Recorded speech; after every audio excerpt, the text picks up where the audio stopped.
Welcome to today's episode of the Simply Financial Podcast. I'm your host, Christopher Calandra, and we are going to increase your financial IQ with today's episode. I am happy to tell you, listeners, that I'm joined by two of my very best teammates, Lindy Brock, who has been with Elliott Wealth Management for well over a decade now, as well as Brett DiPasquale. And we are going to talk a little bit about what we're hearing from clients and potential clients. The fall is a time of year seasonally in our business when there is a significant uptick in the amount of contact we have with clients, meetings, calls, emails exchanged, that kind of thing. So I asked Lindy and Brett to join me just to cover some of what we're hearing out there. So if you're thinking about this, during the presidential election, everybody wanted to talk about that. Earlier in 2025, with the introduction of the tariffs and the tariff tantrum back in April of this year, where the market sold off and the tariff was dominating the news, that was sort of the topic du jour. So I wanted to get Lindy and Brett to share with you and me a little of what they're hearing out there. So Lindy, Brett, first off, thanks for taking time out to join me today. Brett, I'll start with you. What's the first thing that comes to mind in terms of what you're hearing as you interact with clients and potential clients? Yeah, absolutely. Well, thanks for having me. Thanks for having us. Looking forward to it. I think the main point that we're getting recently is number one, everybody has been pretty happy due to the fact that markets have risen well over the course of this year. So the main thing that we're getting is what do we do now that the markets are at all-time highs again? How do we protect ourselves? Where are the markets going? What should we be doing now that we've reached all-time highs in the stock market? So, Brett, it seems to me when I think about this topic, you go back in time, there was the period in 22 and 23 where inflation was a dominant concept. And then I just mentioned the lead up to the presidential election, again, top of everyone's mind. And I already mentioned the tariffs earlier this year was everybody was talking about. And those were three anxiety-filled, worrisome kind of topics.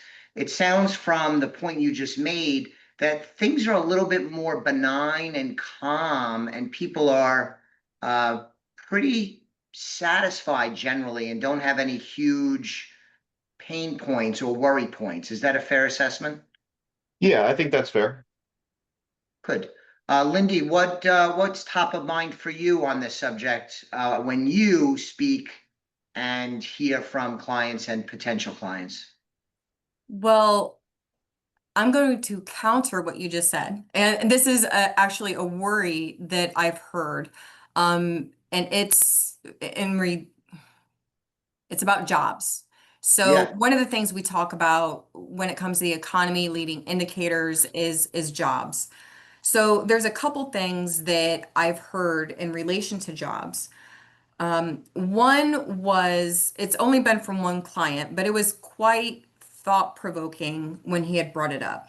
So it's basically he's worried about the downsizing of the federal government and a lot of people losing their jobs. Now, most of those are people that are close to retirement, right? So they're Yeah. getting these buyout packages, they get to retire, they're having a great retirement. But his concern was the other folks that aren't close to retirement. So there's a lot of people that, they have a high school education, they get a government job, and they work their way up and they start get paid really well. They have great benefits, and now they're losing their jobs. So when they're looking in the job market, they're underqualified for those higher paying jobs like they used to have. So, that was a worry, like, what do you guys think about that? And that's something that, I've not really heard in the news. It's not something that comes up in the economic discussions. What are your thoughts on that? So the Trump administration seems intent on downsizing government. I think they use the euphemism of making the government more efficient, which I believe is true, but that also means downsizing of the labor force, people that are employed by the government. Personally, as a citizen, I am in favor of that because I think changes could be made at the federal level in terms of the headcount, how they do their work, better leveraging technology, being more efficient, adopting best practices from the private sector. So I'm very much in favor of that as a citizen, and I think it would serve the country well. But just like in corporate America, if you go through a cycle like that, there will be people that lose their jobs, and some of those people will be challenged to find new jobs. Over time, capitalism, the American system, has shown a great ability to do that. It's not always instantaneous, and there are winners and losers through that process. So I could see the concern, and I know who you're speaking of, and he is a veteran, and he and most of his family tend to work for the government, the military, that type of culture within his extended family and friend group. So I can see that that would be a worry. I guess I would follow up with you like I did for Brett. In your opinion, do you share my thought that that's a relatively minor issue compared to the overall job market? And for what he's saying, it's very important because he knows a lot of people that work for the government. But across the entirety of the job market, it's probably a relatively segregated issue. You agree with that? I do, and that was basically my response.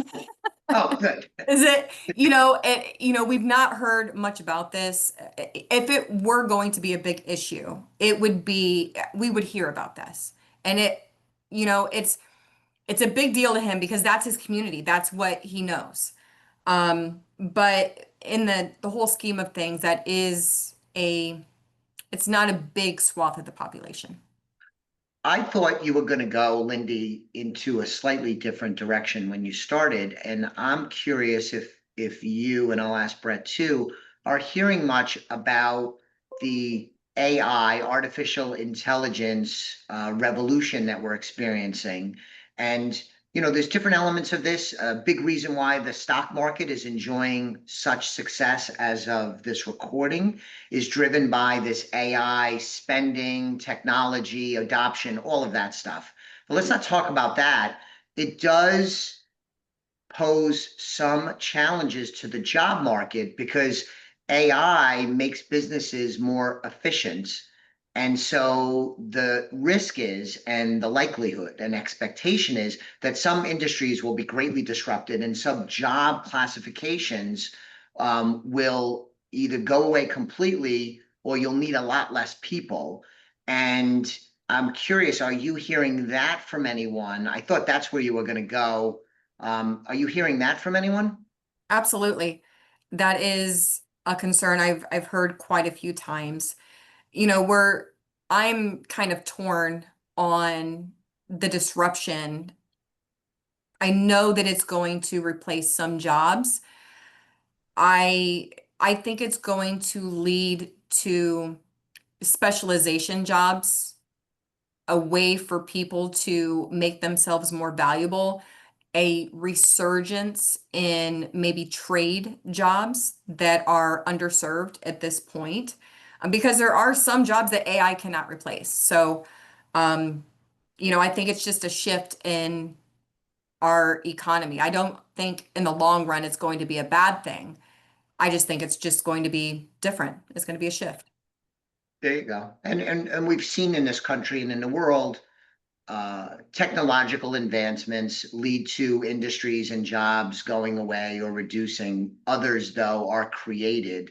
And so the transition isn't always easy, but it does tend to happen. So I would just caution everybody, the sky's probably not falling with this, but it will create challenges for the government and for businesses and certainly for families and communities. Brett, you have any thoughts on this topic? Yeah, so I really like the word shift when it comes to AI and jobs. I don't think it's necessarily a replacement, where it will be in some areas, like your standard customer service, you call into a call center, like standard jobs like that. But when it comes to other jobs, let's even use our industry, for example. There is a very significant CPA shortage out there right now with people doing taxes and really giving the insight around taxes for business owners to lower their taxable burden. While AI is taking over a lot of that space where we see it in TurboTax, we see it in the tax softwares, that isn't the entire picture of someone's prospective tax consequence. So jobs like a CPA where they're actively working with a client for their specific situation. And in our industry, when we're working with clients, AI can say you can go online and Google what your best portfolio should be, but that's not the entire story at all. So there's so much other value that professions and careers like ours and CPAs are adding to clients and to people other than the jobs that will probably be replaced or taken over just because they're such simplistic is not the right word because that's not correct, but things that they are capable of taking over rather than jobs where value needs to be added on top of using AI. Very good. So Brett, what else have you heard while you're out and about working hard day in and day out? I think a big one right now too is interest rates. We've seen the Fed cut already this year for the first time. So a lot of people are curious what the effect on interest rate cuts will be on the market.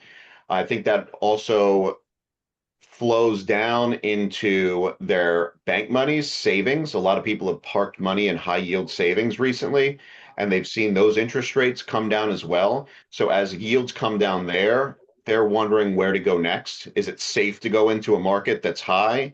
Where is the best location for liquidity and cash? Yeah, I think that's a good one. And that resonated with me because I've struggled with this myself because I have cash. And for such a long time, you got no interest, even in a high yield online bank account. You got virtually no interest. And then you had that period where you were getting 4, maybe even 5%, and it was a breath of fresh air. Now, though, we're back to fighting the battle that we were previously, and that is, it seems like I'm getting notices from my bank on a regular basis that the savings interest rate is going down at a regular clip, and then you're trying to find ways to either maximize that or are tempted to maybe do something else with the money. So that makes sense to me, and as I said, resonated with me. Lindy, do you have something else you're hearing that is worth mentioning with everyone listening? Yeah, so one of our main things that we've been pushing during this recent meeting, lots of meetings that we've been having, we've been reviewing estate planning documents and just making sure that everybody has them. And we've uncovered lots and lots and lots of clients that don't have estate planning documents, just simple wills, power of attorney, healthcare planning documents. So just a PSA out there, get your stuff done, have it Yeah. written down. You don't want the government to tell you where your money goes. So yeah, it's just been so many people. And, we're getting ready to offer a service that will allow for our clients and their families to complete their estate planning documents for no cost to them. So it's going to be a really wonderful service that we're really, really excited about. It should be available the next couple months here. So, yes, if you don't have your stuff done, give us a call and we can help you through that. So I've worked with clients for a long time, and I know the model that we have, and we've consistently talked to clients about doing their estate plans, their wills. There's a certain segment of our clientele and probably of the population generally. So I'm using our experience anecdotally. They're just so resistant to doing it. And Yes. I know there are certain clients of ours that we've brought this up year after year after year. And for whatever reason, they will not tackle the issue. I don't know. For some people, it might be confronting your mortality. For other people, they just may not be sure what they want to do with their money because they don't know who their heirs should be or how things should be distributed. But I find it very frustrating because I think it's a necessary part of what, as an adult, you do, and that is to prepare your estate plan so that if there is a crisis, an emergency, that there's a plan in place. But some people just won't go there. That's your experience too, right? It is, but during these meetings, we've been telling these people that we are getting ready to use, getting ready to get this software. It's going to be free to use.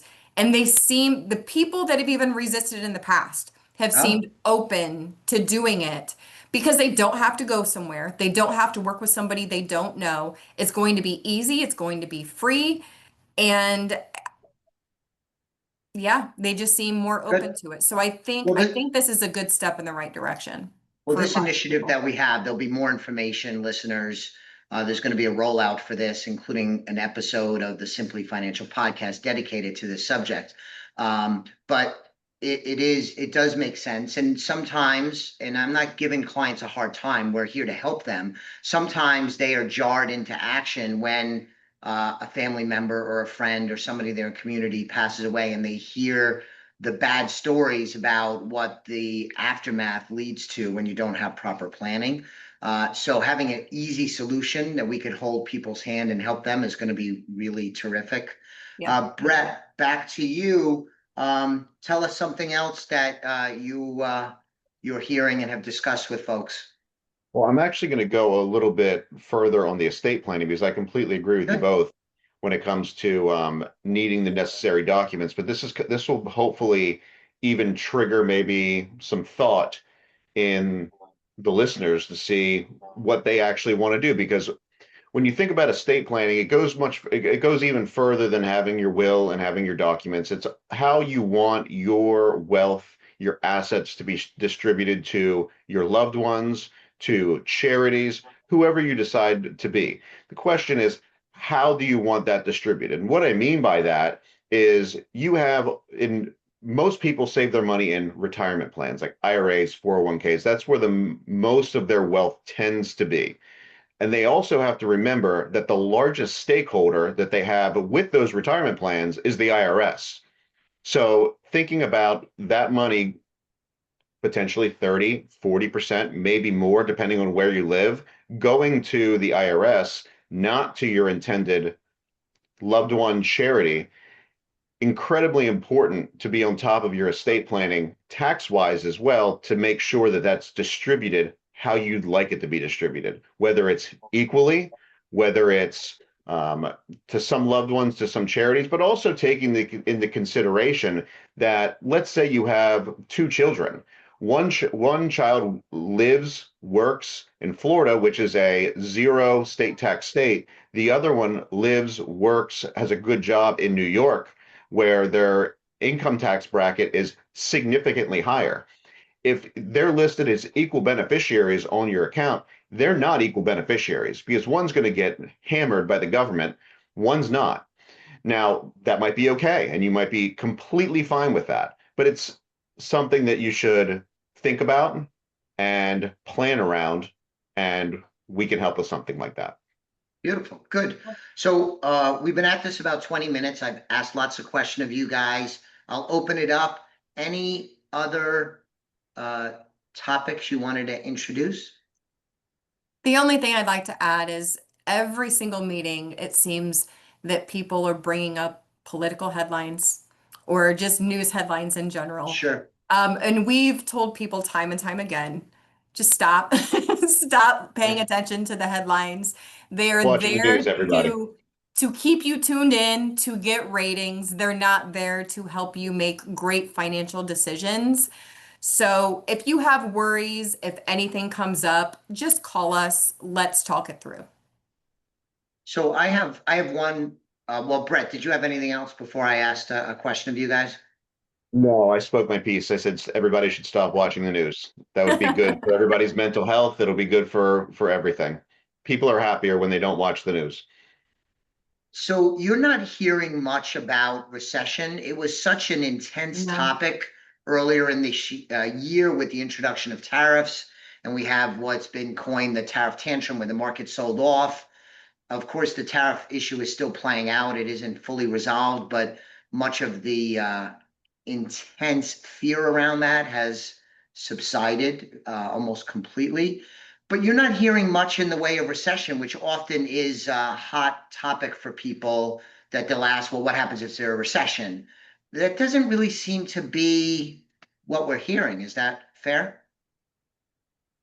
That is No, fair. yeah, I think that's really fair. I think along with the thoughts of recession are also tied into thoughts of the high market. So they kind of put those two things together. So I think it's a conversation of not even where the economy is going, but it's managing what your expectations should be going forward, like knowing that there could be a market pullback again. But things like that are completely normal. We've had 3 years of a great market run. So I think expectations are huge, especially when you're listening to headlines, recession indicators, whatever it may be. All right. And Lindy, for a long time, and this is still going on, people were really focused on and irritated by the increase in food prices, grocery prices. I mean, this was crazy during, 22, when inflation was running crazy at like 9+%. But the food prices are still going up. I see that when I go to the grocery store or eating out, but I don't think people are talking about that anymore. Is that your take on things? Yeah, we've not had that conversation for probably a year, but I Yeah. think people are just used to it now. There was the sticker shock when it was happening, when inflation was running super, super hot. And, eggs went from, $1 a dozen up to $10, which was just ridiculous. So that was the sticker shock. But now, I mean, we went through years of that, and now we're just kind of used to it. So the prices are still going up, but it doesn't seem that people are just noticing it as much, or is it's as big of a deal as Yeah, it's not top of mind for people, no. I think, anymore. They've maybe accepted their fate. Yeah. So, Lindy, Brett, thank you again for taking the time to share what you're hearing with all of our listeners on the Simply Financial podcast. If you are listening to this, go to the website. If you want more information about the work we do, how we help our clients win with money, you could go to elliottwealth.com. I'll be back with you. We will be back with you on the next episode of the podcast very soon. Thank you and have a wonderful day. The views expressed are not necessarily the opinion of Osaic Wealth, Inc., and should not be construed directly or indirectly as an offer to buy or sell any securities mentioned herein. Investing is subject to risks, including loss of principal invested. Past performance is not a guarantee of future results. No strategy can assure a profit nor protect against loss. Please note that individual situations can vary.